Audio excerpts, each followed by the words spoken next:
की बड़ी खबर सामने आ रही है राजस्थान बीजेपी से जुड़ी हुई, जहां पे राजस्थान में उपचुनाव को लेकर बीजेपी ने उम्मीदवारों के नाम घोषित कर दिए हैं। आपको बता दें कि दौसा से जगमोहन मीणा, झुंझुनू से राजेंद्र भाबू को बीजेपी प्रत्याशी बनाया गया। वहीं देवली उनियारा से राजेंद्र गुर्जर को टिकट दिया गया है। इस वक्त की बड़ी खबर सामने आते हुए बीजेपी से, जहां राजस्थान में बाई इलेक्शन को लेकर बीजेपी के उम्मीदवार घोषित किए गए हैं। आपको बता दें कि देवली उनियारा से राजेंद्र गुर्जर, रामगढ़ से सुखवंत सिंह को उम्मीदवार बनाया है। वहीं खीवसर से रेवंत राम को बीजेपी से टिकट मिला। इस वक्त की बड़ी खबर सामने आते हुए राजस्थान उपचुनाव को लेकर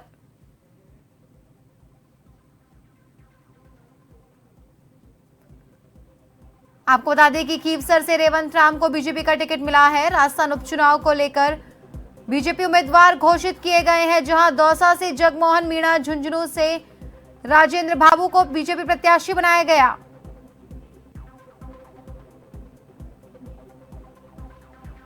इस वक्त की बड़ी खबर सामने आते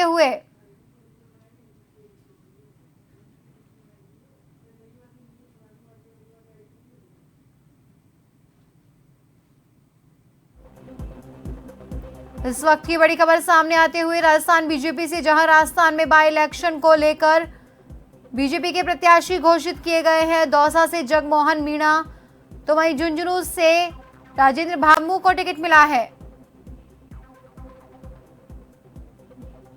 देवली उनियारा से राजेंद्र गुर्जर, रामगढ़ से सुखवंत सिंह को टिकट दिया गया। बड़ी खबर सामने आते हुए इस वक्त की राजस्थान में बाई इलेक्शन को लेकर, जहां राजस्थान में 7 सीटों पर उपचुनाव होने हैं।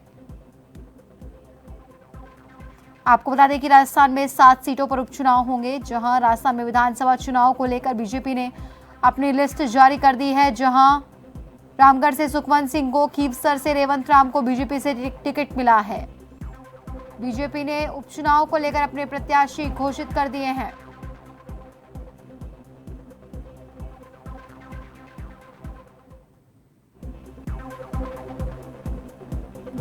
इस वक्त की बड़ी खबर सामने आते हुए, जहां राजस्थान उपचुनाव को लेकर बीजेपी के प्रत्याशी घोषित किए गए हैं। आपको बता दें, दौसा से जगमोहन मीणा, झुंझुनू से राजेंद्र भाबू को टिकट दिया गया, तो वहीं रामगढ़ से सुखवंत सिंह को टिकट दिया। खीवसर से रेवंत राम को बीजेपी की तरफ से टिकट मिला है। राजस्थान में 7 सीटों पर उपचुनाव होने हैं और इसी के चलते पार्टी की तरफ से प्रत्याशी घोषित किए गए।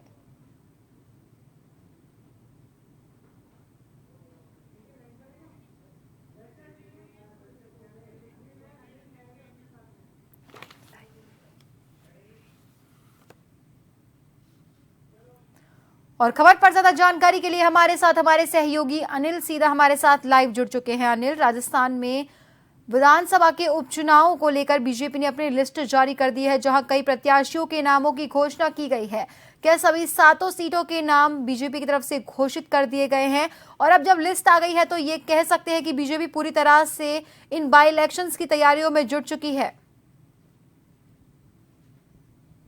देखिए, उपचुनाव को लेकर बीजेपी ने लिस्ट जारी कर दी है और सबसे बड़ी बात, ये जो लिस्ट यहाँ पर देखने को मिल रही है, इस सूची के अंदर राजेंद्र भाबू झुंझुनू से टिकट दिया गया है। दौसा से जगमोहन मीणा किरोलाल मीणा के भाई हैं। हमने देखा कि पॉलिटिकल प्रेशर किस तरह से काम करता है और उसी के तहत यहाँ पर जो लिस्ट है ये जारी की गई है। इस लिस्ट की खास, क्योंकि 7 सीटों पर यहाँ पर टिकट दी गई है। सलूम्बर से बीजेपी ने जो टिकट दिया है वो महिला कैंडिडेट को यहाँ पर इस चुनावी मुहिम में उतारा है, लेकिन फिर भी बीजेपी ने कांग्रेस पर कहीं ना कहीं लीड यहां पर दर्ज की है, जिसमें खासतौर से अगर देखा जाए तो कांग्रेस अभी मंथन कर रही है, लेकिन बीजेपी ने लीड लेते हुए यहां पर अपने टिकट जारी कर दिए हैं। देवली उनियारा से राजेंद्र गुर्जर को टिकट दिया है और खीवसर से रेवंत राम डागा एक बार फिर से चुनावी मुहिम में यहां पर डटे हुए, यानी कि पिछली बार भी उनको टिकट दिया गया था।